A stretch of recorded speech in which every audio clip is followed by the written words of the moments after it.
It is Wednesday night, and that means it's time for the weather show. Good evening to you, all you weather aficionados out there. Hey, Anna, our director, why didn't you tell me? We don't do ties on the weather show. Let me take this off real quick. The weather yeah, I know. Next time she's in my ear saying my bad, I'll let you know next time. We got to get a mic on Anna, our director, so we can talk to her as well. Maybe we'll work on that in the coming weeks. But we're going sans tie because it is the weather show. Good evening to you. Thanks for spending part of your Wednesday with us. We are going to talk all things weather tonight. If you haven't joined us before, we always start out with the forecast. So if you're here for the forecast, we got you covered. But we got a lot of other things to talk about tonight, too. Let's check our three big things we're dealing with tonight as you're headed through the Wednesday weather show. And the first thing we're going to talk about, of course, the tropics. And we've got fall. A couple of people have said, is it finally fall? We haven't had 90-degree temperatures. Is it finally fall? We're going to talk about that. We're going to bring back Pac-Man fever for our old school weather tonight. We're going old school video games to help give you the forecast, and Pac-Man makes its debut tonight. And finally, it's fog season. We're starting to get that time of year when we see more and more mornings with fog, and our viewer mail actually asks about fog tonight. So we will cover all of that coming up in just a bit. But let's get things started with a look at where are we on our seasonal directory. We've got winter, full spring, actual spring, the pollening. Hate that time of year. Summer, center of the sun, false fall 1. I think we're in false fall 2 right now. It's still nice. It's still cool out there, but we got one last hot stretch. May happen later in September. May even hold off till October. You might remember a couple of years ago in October when we hit 100 degrees. So I think we got one last really hot stretch somewhere in there. Usually lasts about a week. We'll keep an eye on it. The official countdown to fall, though, is just 10 days away. Now, in the meteorological department, meteorologists go by months. And so September 1st is the start of fall. So we're already in it in the weather world. But officially, when we have the autumnal equinox, that happens in 10 days. Let's take a look at what's going on the First Alert Doppler network. We've got the live network of radar scanning our skies, and it's not showing us much out there tonight. As a matter of fact, we like to talk about our colorblind radar, and there's nothing on it. So I thought I'd zoom it in tonight on New Orleans, where we can see Francine making landfall around 6 o'clock today. Now it's drifting off to the north and to the east. If you're not familiar with what this is a radar that we put on abc11.com for people with color vision deficiency.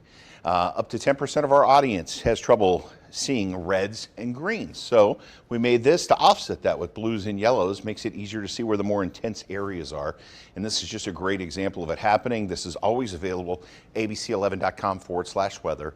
We have our color vision deficiency, CVD, radar available for anybody who's struggling with that. We're going to talk tropics in a little bit, since that's not really a factor in our weather. As a matter of fact, we'll do a whole segment on the tropics. But right now, let's talk about our weather right now, and it is gorgeous out there. Our Pendo Sky Cam, looking into downtown Raleigh, 79 degrees right now, mostly sunny. East wind at 7. You can see the old state capitol lit up by the sunshine. They redid the tops on that. It's copper now. It hasn't turned blue yet. Just a gorgeous shot looking into our downtown. Satellite radar does show some clouds working through the southern areas. If we zoom it out, look back to the west, here is Francine making its way into Louisiana. It's going to work its way all the way up across Mississippi, but the clouds from it are streaming to the east, and that's what the clouds are right now in southern North Carolina. Tonight we'll see clouds late tonight. We've got clear skies right now in the triangle, but those clouds will build in. 61's your overnight low in Raleigh, 57 Sanford, 63 in Fayetteville, 63 in Lumberton, 53 in Roxborough, and 55 tonight in Roanoke Rapids. Tomorrow morning, if you're headed out on the morning commute, you'll still need the sunglasses. There will be clouds around, but clouds and sun will be battling. And with the clouds being thick at times, it may even take a little while longer for it to get light out there. Temperatures in the 60s through 9 o'clock. By lunchtime, we are up to 77 degrees. We'll top out tomorrow at 81. Lots of clouds around. We'll call it partly sunny or a mix of clouds and sunshine. Winds out of the east at 5 to 10 miles per hour. Looking at temperatures across the region tomorrow, you'll get to 82 in Garner and Cary, 81 in Clayton. Wendell will top out at 80, 81. So all my friends out in Holly Springs, 79 in Siler City, 80 in Carborough. Slide south, you're in the mid-80s from Fayetteville to Rayford, 81 in Pinehurst, 80 in Sanford, 83 in Goldsboro, You go north, 78 in Henderson, 78 in Roxborough tomorrow, 80 degrees in Lewisburg, 81 in Rocky Mount. And your 7-day forecast, powered by AccuWeather, does show a chance at a shower, mainly Friday night. I wouldn't cancel any plans if you're west of the triangle. East of the triangle, you could see some scattered showers.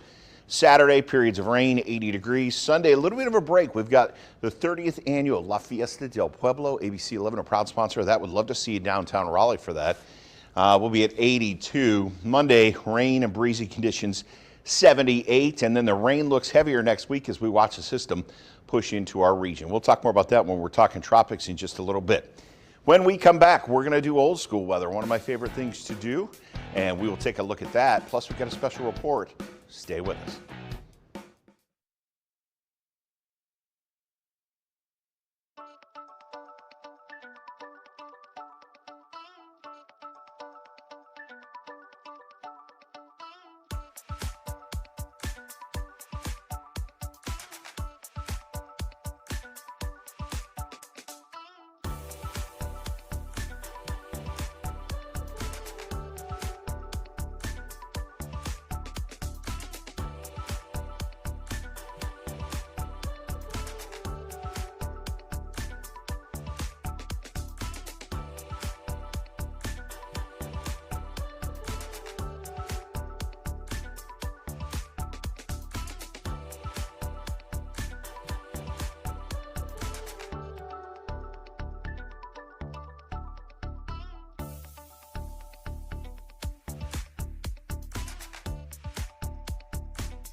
And welcome back. You know, because of our changing climate, extreme weather events like the scorching heat is really becoming more intense and more common. And that's why ABC 11 and ABC 11 News are working together to get you climate ready. Tonight, Tom George reports on the impact of climate change on North Carolina farmers and the work being done to keep those farms alive.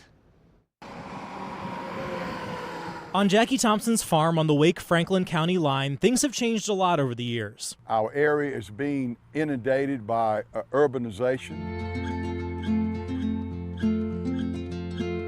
But even as traffic and homes pop up around him, Jackie keeps his farming traditions alive. I tell people I'm like Don Quixote, that he kept charging the windmill. But every Renaissance man has to pivot and adjust.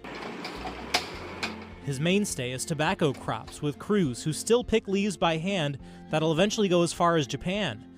This year, though, he decided to mix things up. This is something that we have planted this year for the first time in about 20 or 30 years. We decided we want to try to plant some corn. That was not a good decision for this year because it was so dry and hot. The brutal heat taking its toll on this cornfield. That's the beginning, but I have pulled some ears in some places that it was all down here, it had molded. Just to keep it going, they've had to use water sources nearby to irrigate entire fields. And every time they have to do that, that can be a lengthy process. They take every single one of these pipes, put them together in one long line stretching out, and then they take that. From there, they have to forge a path to reach the crop. You can see right here, this entire row they had to sacrifice in order to save everything else around it. Jackie estimates this summer alone, between fuel and labor, he's had to spend roughly an extra $25,000. And it's not just heat that can create problems. Too much rain can hurt you as badly as not enough rain. Just in the past few weeks, this farm in Wilson County devastated by the remnants of Hurricane Debbie. At this NC State facility in Clayton, scientists from the USDA are working to find solutions to keep our state's ag industry thriving amid the chaos. But I think one of the things that to keep in mind is the fact that these are extreme events that can happen very quickly.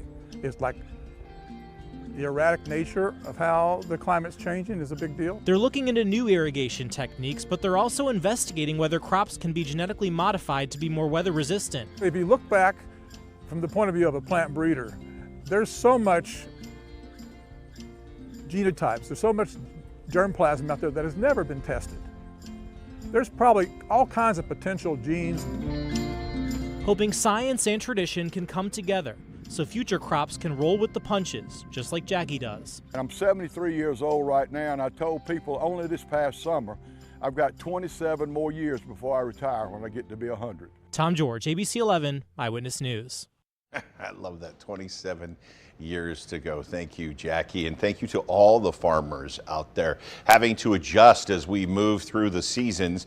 Farming, one of the top industries in North Carolina, and I grew up with farming in my family. I know how important it is and what a factor the weather can play in corn production and soybean production, and of course pork production. And so thank you. If you're a farmer watching tonight, we sure appreciate what you're doing, and we'll keep an eye out on that changing climate.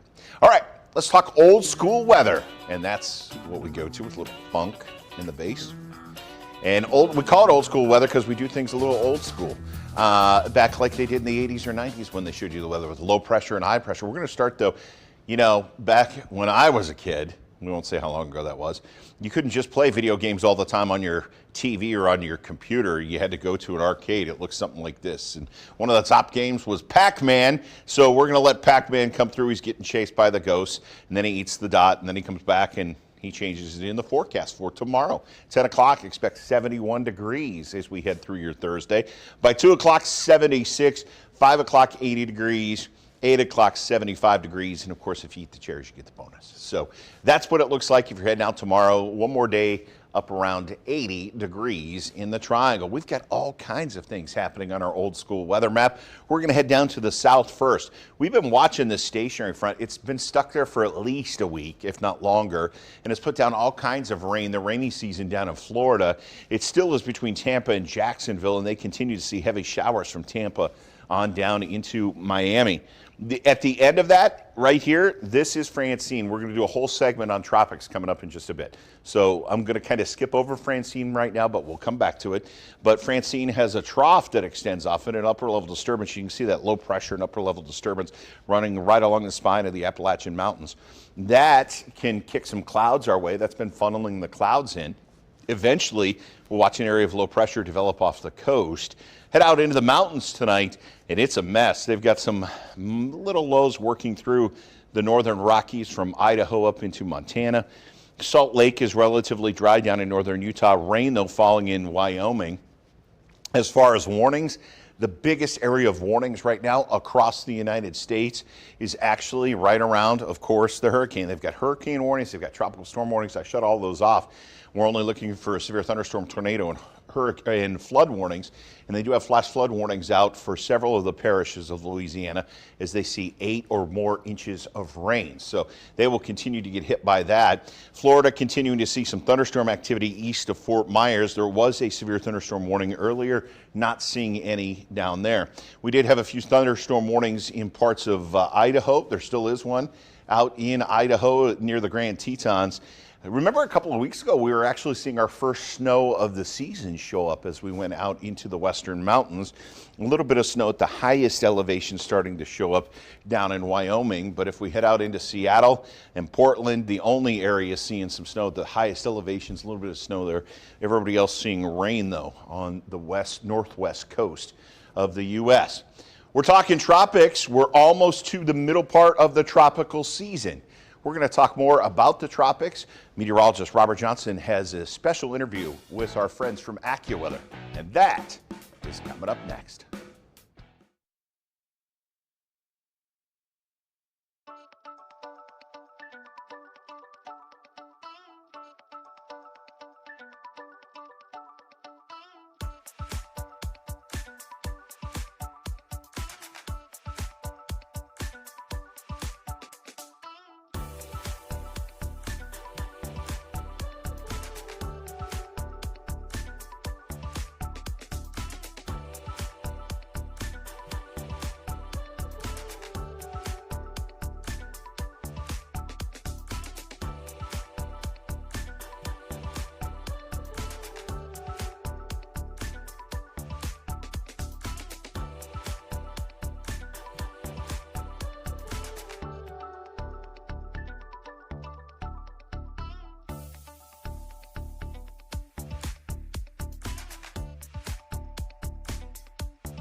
The impacts from Francine are far from over. This storm could cause some serious problems as it moves inland over the next 48 hours. AccuWeather lead hurricane expert Alex Da Silva joins us once again from the AccuWeather Global Weather Center. Alex, thank you again for joining us. Why are you concerned about the inland flooding as this storm weakens? Yeah, as Francine moves inland, it's really going to squeeze out a lot of rain across southern Louisiana. We're calling for 8 to 12 inches around the Baton Rouge and New Orleans area here. And again, southern Louisiana, that's the target spot where we're thinking that a lot of heavy rain can occur. Why is this going to happen? I think it's going to happen because we're going to have a dip in the jet stream that's kind of pushing Francine inland here, and it's really going to squeeze out that moisture. It's kind of getting some upper level support essentially from this dip in the jet stream. It's going to help to squeeze that moisture out like a sponge. And again, if we go back to the rainfall map, that's why I think the bullseye is going to be right in here, southern Louisiana, and then up through Mississippi as the storm moves to the north. And we know that easily New Orleans can flood even when they have an east wind, even without a hurricane or landfalling tropical system. And Hurricane Beryl hit the Gulf Coast back in July, and that storm spun up dozens of tornadoes as it moved inland. Could Francine do the same thing? It certainly could. We're concerned always when we track tropical systems south and east of the center of circulation. So as Francine moves up through Louisiana, we're looking to the south and east of that circulation to see where these tropical tornadoes can be. Again, this is Wednesday afternoon, Wednesday night. We're tracking along the northern Gulf Coast here into Mississippi and Alabama, panhandle of Florida. Then as we go into Thursday, the threat continues to shift northward through the entire state of Alabama and even into Georgia. A threat we'll be watching closely, Alex, and we're also closely watching another potential tropical threat off the southeast coast. Could we see any impacts at the beaches in North Carolina? Yes, certainly. AccuWeather has been highlighting this area for several days now. We turned the area moderate for a moderate chance of development. We're tracking it for September 15th through the 17th. Again, that would be this weekend into early next week.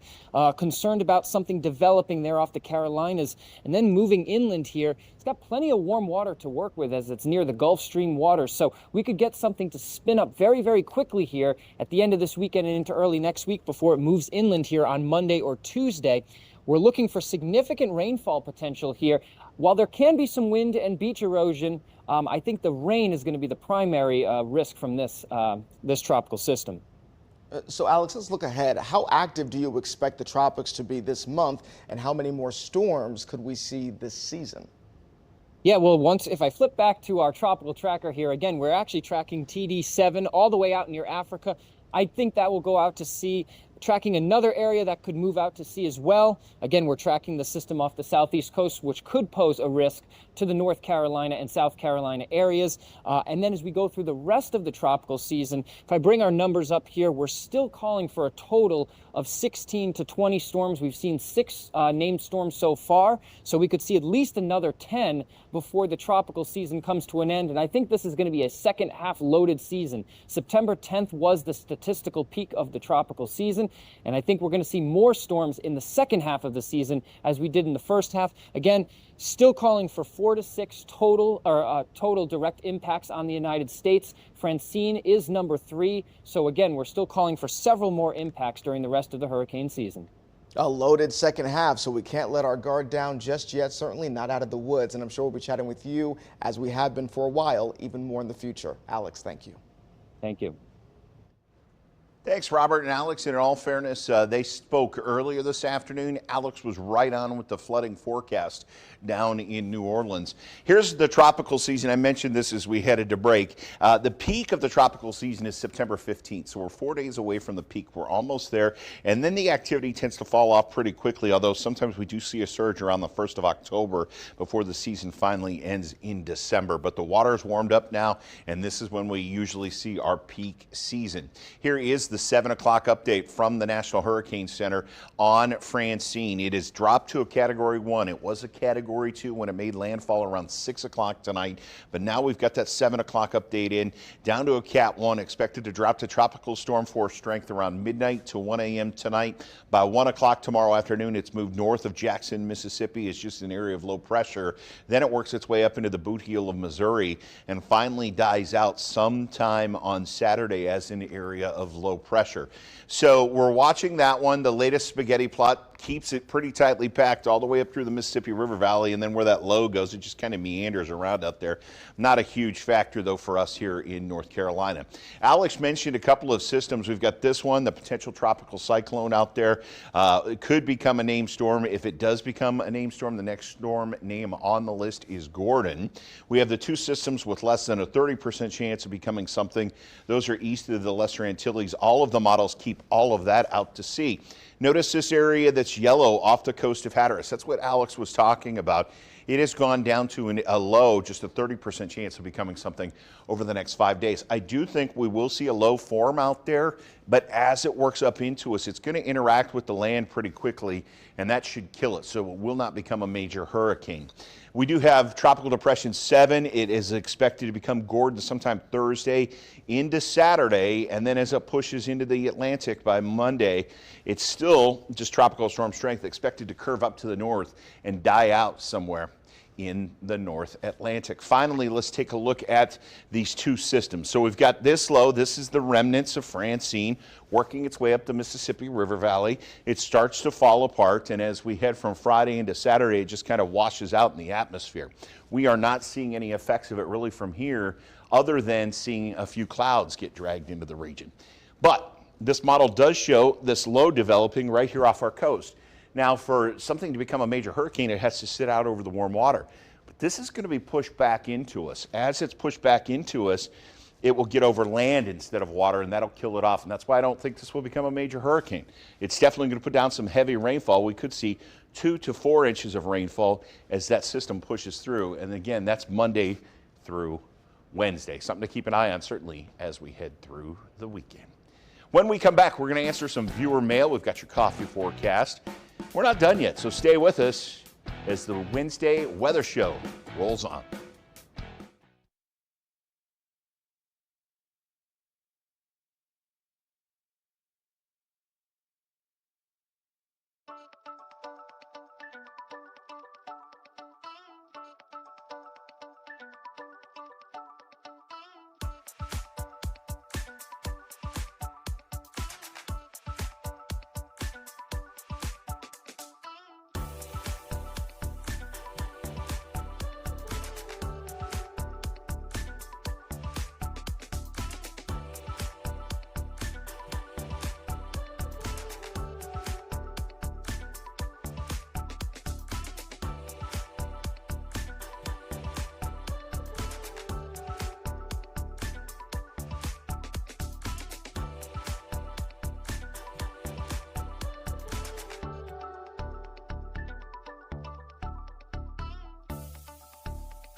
Welcome back. 3 major fires are burning across Southern California as we check your weather headlines tonight. All of these fires are within about 70 miles of each other. In the mountain community of Wrightwood, the bridge fire has exploded in size. Just a matter of hours, with more than 47,000 acres now burned. The airport fire, which is burning in Trabuco Canyon, has already charred more than 22,000 acres across Orange and Riverside counties in California. And in San Bernardino County, the line fire, as it's called, continues to burn through the rough mountain terrain. Already more than 34,000 acres have burned with that one. And unfortunately, the flames are only about 14% contained. And take a look at this. Astronomers have observed motions of giant gas bubbles on the surface of a nearby star for the first time ever. These observations were made using several telescopes in Chile. The astronomers say the massive hot gas bubbles are 75 times the size of our sun and appear to be sinking down into the star's interior quicker than expected. Now, these images show a red giant star about 180 light years away in the Dorado constellation. Wow, science is fun.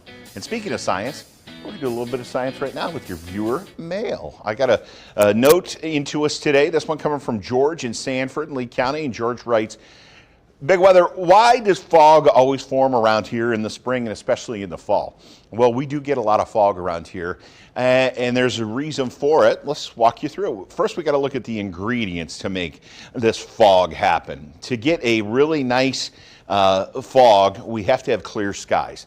If we have clouds, they act like a blanket. So if we build up all that heat throughout the day and the clouds are on top of us, that heat can't go back into space. It stays on us and we stay warm through the overnight. So we got to have a clear sky. When that happens, we get what's called radiational cooling, where all of the heat that we built up throughout the day goes right back up into space, and that cools the temperature quickly. That's the first ingredient. Second ingredient is calm winds. Can't have the wind stirring the atmosphere up, because if it stirs the atmosphere up, it keeps the moisture stirred up. And there's not that much moisture in the air, especially on a clear night, but where the moisture is closest to the grass or rivers, especially in river valleys, there's a lot of moisture right above the river, and that's why you get that river valley fog. So those are the two ingredients for this. You get clear skies, you get calm winds. The air cools at the surface where there is moisture, especially above grass or above damp areas. We can get this a lot after a rainstorm moves through in the afternoon and the skies clear out. And again, that happens a lot in the fall and a lot in the spring when we get the rainstorms moving through. It leaves the moisture behind. Heat goes back into space, cools the air. The air cools down to the dew point. That's why we care what the dew point is. We see fog start to form. And as high up as that moisture is in the atmosphere, you may only get it a couple inches off the ground. I was driving home the other night, and across a nice wet field, there was about this much fog just right at the level. It looked like something out of a horror movie. I did not stop to investigate. But as we look in the atmosphere, that cooling happens, and you get that fog forming. Thanks so much, George, for sending that in. I know Sanford tends to get cool down there. Check out the viewer picks, by the way. And this was all over our viewer picks as we had the launch of SpaceX earlier this week. It showed up right in the morning. Nasia, I hope I'm saying that right, Nasia Fallen snapped this in Durham as the rocket was being launched. You could see it. It climbed up high enough to be lit up by the sun. It's still dark at the surface, but the sun lit it up, and that's why it's so bright and so brilliant. And we love seeing that. Thank you, Nasia, for sending that in. We want to see your pictures. Just go to abc11.com/share. That's the easiest way to get the pictures to us, and you may have the next Big Weather pick of the weather show. We like to share that coffee forecast as we wrap things up because, you know, tomorrow morning you might need an extra cup of coffee. 60 degrees, lots of clouds to start your day. And by 9 o'clock, we're up to 67. By 10 o'clock, we're up to 72 degrees. So just know that the clouds are with us for a while. Sun will break through as we go through the afternoon. That's going to do it for us tonight, folks. I thank you so much for spending part of your Wednesday with us here on the Weather Show. We're here every Wednesday night. If you want to talk to us, we'd love to hear from you. Just go to abc11.com/share. That's the easiest way to reach me, and maybe you'll show up on the Weather Show like our friends did tonight. Until next week, have a great week. Watch out for severe weather out there. Please, if you see a flooded area, turn around, don't drown. Have a great week.